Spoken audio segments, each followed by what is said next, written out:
Olá, amigo mecânico, meu nome é Ricardo Martins, trabalho no aftermarket da TRW. Estou aqui hoje para dar algumas dicas sobre diagnóstico, manutenção e execução do serviço no sistema de freio do Honda New Civic, e espero que essas dicas possam auxiliá-los no dia a dia da oficina de cada um de vocês.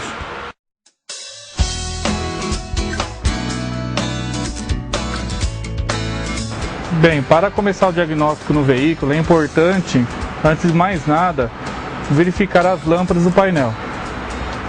A lâmpada que aparece no painel é a lâmpada do freio de estacionamento, que ao mesmo tempo também indica a altura do fluido de freio. Quando essa lâmpada se encontra acesa em movimento, pode ser um problema de falta de fluido no reservatório. Então vamos testar ela dentro do carro para ver se está tudo em ordem. Tá? Primeiramente a gente faz o seguinte: quando o freio de mão está acionado, a lâmpada ela permanece acesa, informando que nós temos que soltar a alavanca. Ela deve se apagar.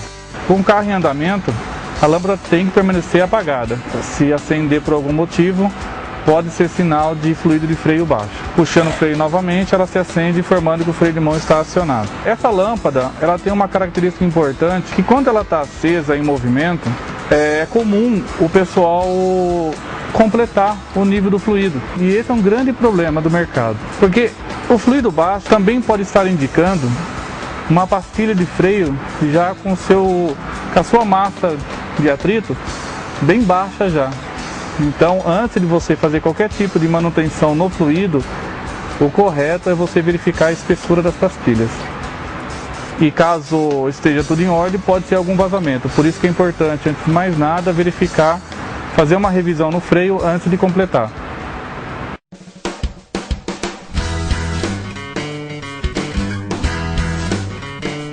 Outra lâmpada importante a ser falado é a lâmpada do ABS. Ao ligar a chave, ela permanece acesa por um período, que é o período que ela está fazendo todo o diagnóstico nos seus componentes, e ela deve se apagar. Se permanecer acesa, existe algum problema no ABS. Não significa que você está sem freio, mas o seu freio, no momento que ela está acesa, seu freio fica um freio convencional. Existem lâmpadas no painel também, que são lâmpadas sensoras de desgaste da pastilha, que quando você está em movimento, ela se acende, já significa que essa pastilha também está na hora de trocar.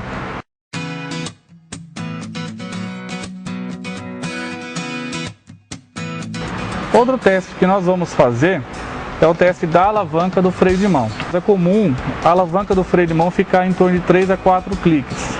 Se estiver acima disso, pode ser um problema de regulagem, mas é importante verificar no manual do veículo exatamente quais são os cliques que deve ficar cada veículo.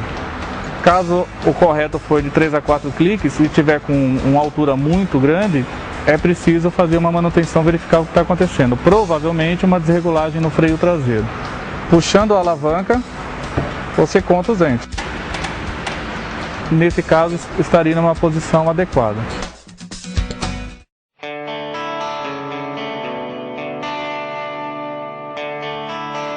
O outro teste bastante comum que a gente faz no carro seria a altura do pedal. Caso o meu pedal de freio esteja com uma posição muito baixa, pode ser ar no sistema ou pode ser um problema de regulagem do freio traseiro. Para a gente ter certeza se é ar no sistema ou freio traseiro desregulado, é um procedimento simples. O que eu faço? Eu puxo o freio de mão e verifico a altura do pedal. Se porventura ao puxar o freio de mão o meu pedal subir, significa que o meu problema é somente na regulagem do freio traseiro. Jamais eu posso afirmar que o meu problema é um problema de pastilha ou lona na traseira, porque só tenho certeza após a verificação visual. Se porventura eu puxar o freio de mão e o meu pedal continuar abaixo, aí eu posso ter certeza que o meu carro está com bolhas de ar no sistema de freio. Aí nesse caso tenho que fazer uma verificação no sistema num todo e, se for o caso, apenas fazer a troca do fluido.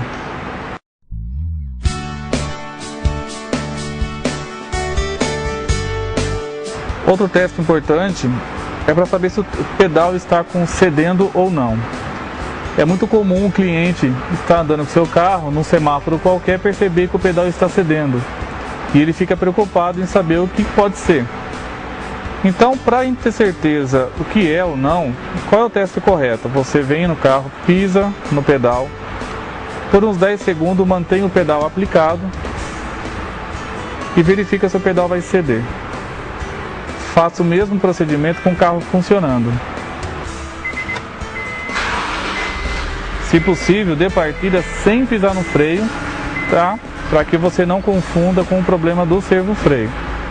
Porque é normal, quando você dá partida, o pedal ceder um pouquinho por causa do funcionamento do servo-freio, tá? Então, após dada partida, você segura o pedal levemente até encontrar resistência e verifique se o pedal não vai ceder. Se o pedal começar a ceder em algum momento, pode ser problema de bolhas de ar no sistema, como pode ser também um problema de inchamento de flexíveis e também pode ser o problema do cilindro mestre. Para a gente ter certeza de onde está o problema, temos que verificar o nível do fluido de freio. Normalmente, quando é problema no cilindro mestre, é comum que ao pisar no freio e o pedal estiver cedendo, o nível do fluido começa a subir, porque a pressão que deveria estar indo para as rodas estão retornando pelo cilindro mestre e voltando para o reservatório. Então é comum você pisar no freio, o pedal ceder e perceber que o nível do fluido está subindo levemente. Se isso estiver acontecendo, você já tem certeza que o cilindro mestre está comprometido. Caso você perceba que esse sintoma não acontece, o ideal você é somente subindo o carro no elevador para você ter certeza do que pode estar acontecendo. E verificar os flexíveis para saber se todos estão ok ou se algum está com problema de inchamento. Aí nesse caso é só fazer a substituição das peças com problema. Após todo esse teste no cilindro mestre, você já verificou que não existe o problema de subir fluido quando você aciona o pedal e você já verificou também que os flexíveis estão todos em ordem. Após todo esse teste é legal você fazer uma boa sangria no elevador, sem as rodas, faça uma boa sangria, faça uma boa regulagem e provavelmente o problema será resolvido.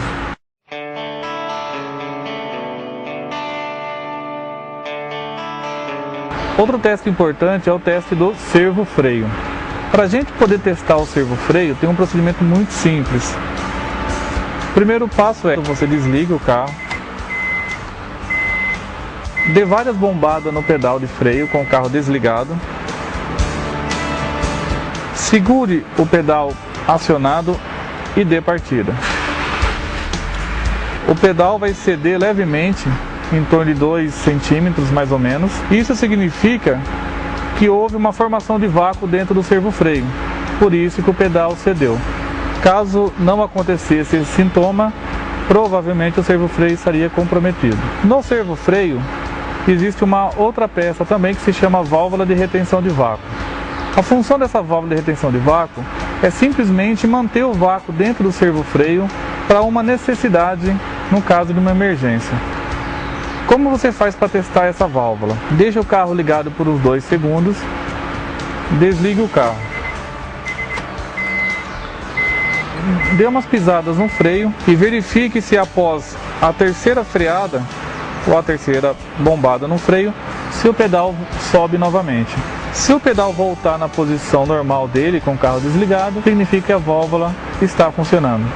Caso você desse na primeira bombada no freio, o pedal já subisse, essa válvula não estaria funcionando corretamente. Aí nesse caso, tem que substituí-la.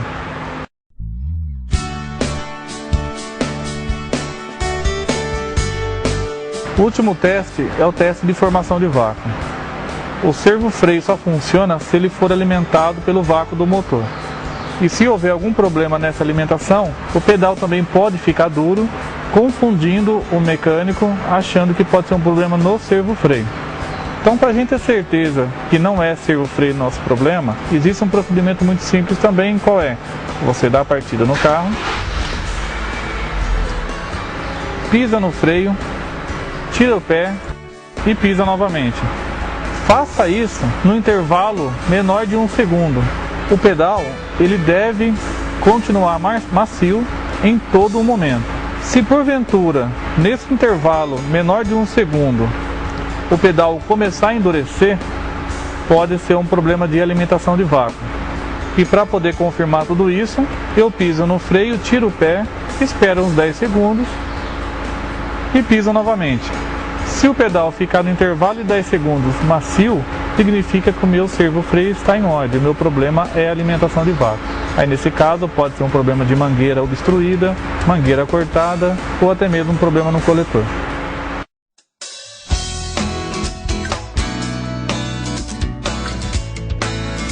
Uma boa manutenção no sistema de freio começa com uma boa revisão no sistema de freio antes mesmo de desmontar as rodas. Para isso, a TRW desenvolveu um equipamento que testa se o fluido de freio está contaminado com água ou não. Então nós colocamos aqui 2 potinhos com fluido, aparentemente 2 potinhos com fluidos limpos. Visualmente falando, não há como você saber se ele está bom ou não. Com esse aparelhinho a gente vai conseguir detectar se esse fluido está contaminado com água ou não. No primeiro potinho, vocês vão perceber que a luz vermelha se acendeu, ou seja, esse fluido está contaminado com água. No segundo, completamente limpo, o fluido, acendeu a luzinha verde, ou seja, esse fluido está esse fluido está novo. É muito comum, com o tempo, o fluido absorver água através da umidade do ar. Por isso que é importante a troca do fluido a cada 12 meses, independente da quilometragem. E essa umidade ela entra exatamente pela tampa do reservatório, que tem um furo de respiro, e nesse furo de respiro entra a umidade. Por isso que é importante você ter um equipamento como esse para que você possa dar certeza ao consumidor ou dar certeza ao proprietário do carro que ele está andando no veículo com segurança. É sempre importante a gente verificar o fluido de freio no carro do cliente. Então toda vez que o cliente chega na loja para fazer uma revisão no sistema de freio, pode-se começar a revisão pelo teste de pedal ou o teste pelo fluido de freio. Aliás, o fluido de freio é a porta de entrada para o sistema de freio mesmo. Nesse carro a gente vai fazer o teste e verificar como está a situação desse fluido. Aparentemente o fluido está com uma cor transparente, já é um bom sinal que mostra que o fluido não está tanto tempo aqui. Agora vamos verificar se ele está contaminado ou não com água. Nesse caso, o fluido está isento de água, portanto o cliente pode continuar rodando com esse fluido por um bom tempo. Após todos esses testes, agora sim iremos erguer o veículo no elevador para termos certeza da real situação do material de atrito. E é importante essa verificação do sistema de freio pelo menos a cada 5.000 quilômetros. Pois dependendo da situação, ele pode se agravando ao longo do tempo. E não é bom você deixar muito tempo sem fazer uma revisão para não comprometer a sua segurança. Uma revisão no fluido a cada 5.000 quilômetros é muito importante, assim como em todo o sistema de freio.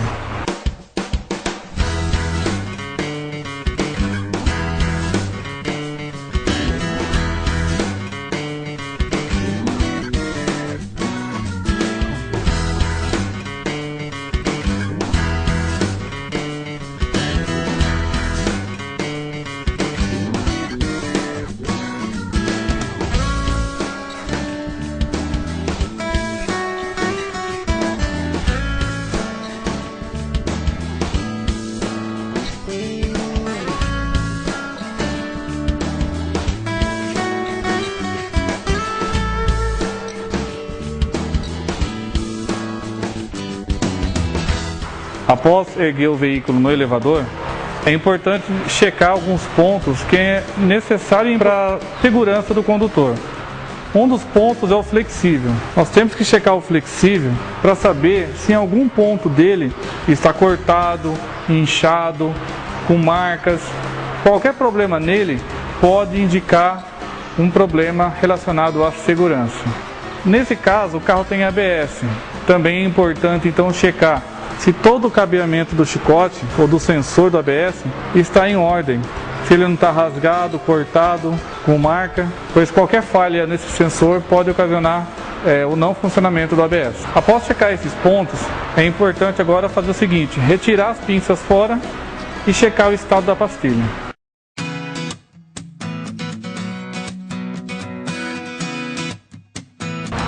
Agora eu vou retirar a pinça de freio para checar o estado da pastilha. É importante o cavalete não ficar solto durante a execução do serviço. Para isso é importante você ter uma fita e prendê-lo em algum ponto que não vai trazer problema, para que ela não possa atrapalhar no manuseio da manutenção do sistema de freio e também você não se machucar na hora de trocar algum componente do sistema de freio também. Nesse caso a pastilha está em ordem ainda, está com uma massa, uma espessura de pastilha boa, não está vidrada, o que já é um bom sinal. As molas estão intactas. A outra pastilha da mesma forma, a pastilha está boa, espessura boa. O sensor de diapasão, que é o indicador de desgaste da pastilha, também está no local, está certinho, está firminho. Outro ponto a ser checado, que é super importante, é verificar se os pinos guias estão livres, se não estão empenados, e checar para ver se eles estão com uma boa lubrificação, se não estão com marca de ferrugem ou empenamento. E também é importante checar o estado das coifas do êmbolo. É muito comum essas coifas ao longo do tempo se rasgarem, se cortarem. E essas coifas aqui, ela protege o êmbolo de impurezas. Qualquer impureza que entrar dentro da pinça de freio pode trazer sérios problemas para o sistema de freio. Por isso que é importante fazer a manutenção, fazer a boa verificação e a manutenção se necessário. Esse é o suporte do cavalete. Além de checar se os pinos estão em movimento, se não estão travados, verificar se as coifas não estão rasgadas. E é muito importante também, na hora da troca da pastilha, fazer uma limpeza adequada nos cavaletes para que a pastilha possa correr livremente. Nesse caso, a pastilha está trabalhando já até um pouco presa devido à sujeira no cavalete.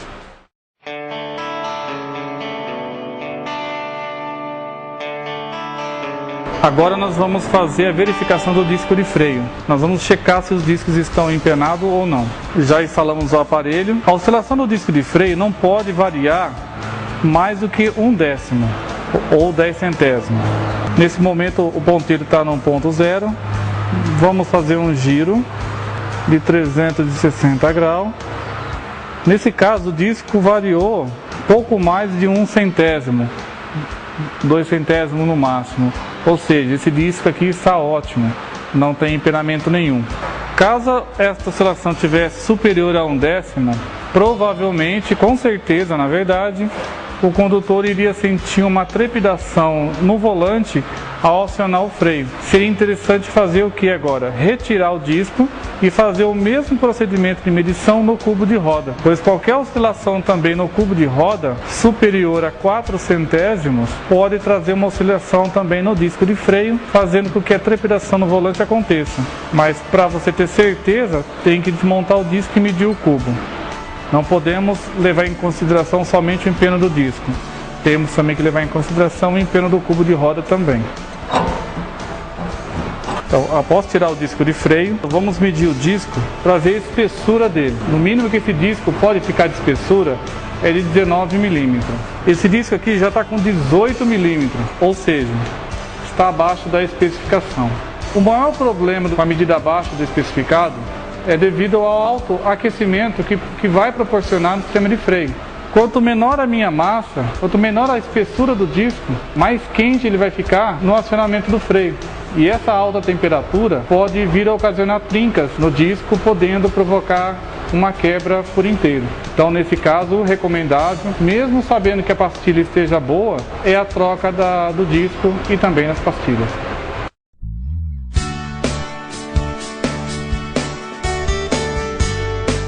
É super importante, na hora de você fazer a troca do disco de freio, limpar a área de atrito do disco com o cubo. Qualquer sujeira pode trazer empenamento no disco de freio, o que pode ocasionar trepidação no volante. E isso pode comprometer todo o serviço que você vem executar. Para isso, uma boa limpeza no cubo de roda é super importante para determinar o bom serviço. É importante também a limpeza nos cavaletes, para que a pastilha de freio possa se locomover sem nenhum problema. Qualquer impureza nessa região pode atrapalhar o movimento das pastilhas.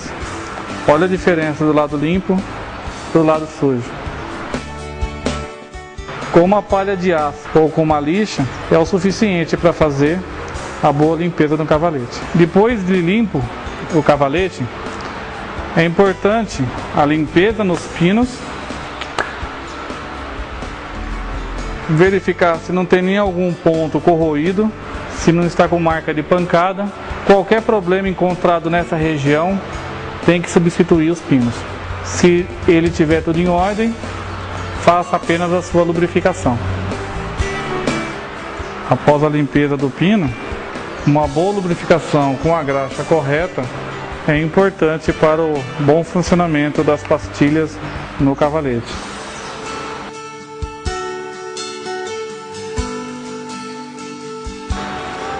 Feito tudo isso, podemos agora fazer a substituição dos discos de freio.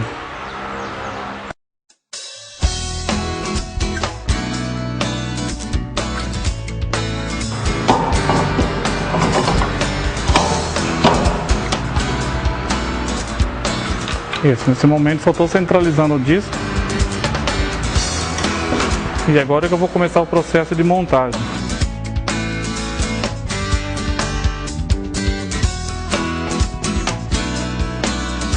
Após a instalação do disco do cavalete, siga o aperto conforme tabela de aplicação de sua montadora. É importante, antes de você montar a pastilha nova, você tem que retornar o êmbolo. Só que o importante é você retornar o êmbolo abrindo o parafuso sangrador, isolando o flexível e com uma ferramenta adequada retornar o êmbolo. Esse fluido que está aqui dentro tem que ser expelido da pinça. Se esse fluido que está aqui sujo retornar pelo flexível, ele pode trazer sérias consequências no sistema de freio, principalmente cilindro mestre e ABS. Por isso que é importante você abrir sempre o sangrador antes de retornar o êmbolo.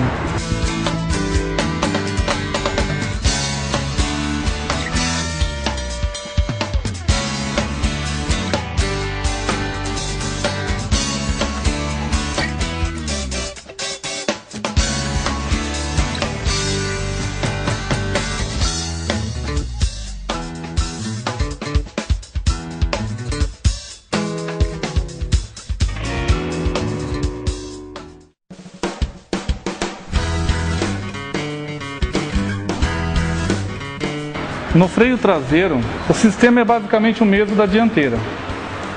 É a pinça de freio, os cavaletes, e o diagnóstico deve ser o mesmo. Toda atenção em reparo de pino guia, reparo de vedação de êmbolo, verificar sujeira, verificar empenamento de disco e empenamento de cubo de roda. Na traseira tem apenas uma característica diferente que a gente gosta de informar. Mesmo verificando que a espessura da pastilha está boa, é muito importante na hora do diagnóstico desmontar as pastilhas traseiras e verificar se ela está ou não vidrada. Nesse caso aqui, a gente pôde verificar o seguinte, que as pastilhas estão numa ótima espessura, uma quilometragem já no veículo bem avançada e teoricamente elas estão boas. Porém, se você observar bem, vai perceber que a face dela está espelhada. Ou seja, essa pastilha basicamente não está fazendo a sua função de frenagem na traseira. E isso pode comprometer a eficiência do freio dianteiro. Aqui está uma pastilha nova para fazer o comparativo. Olha a pastilha nova como ela é bem áspera comparada com a pastilha que já estava no veículo. Essa pastilha já não está tendo uma boa frenagem. E isso faz com que o freio dianteiro trabalhe muito mais do que deveria. E às vezes, por causa de uma pastilha dessa daqui, você pode também espelhar uma pastilha dianteira, porque você vai precisar fazer um esforço muito maior na dianteira. Então, nesse caso, recomenda-se a troca da pastilha, a troca do disco ou a mesma retífica, se ela permitir essa retífica.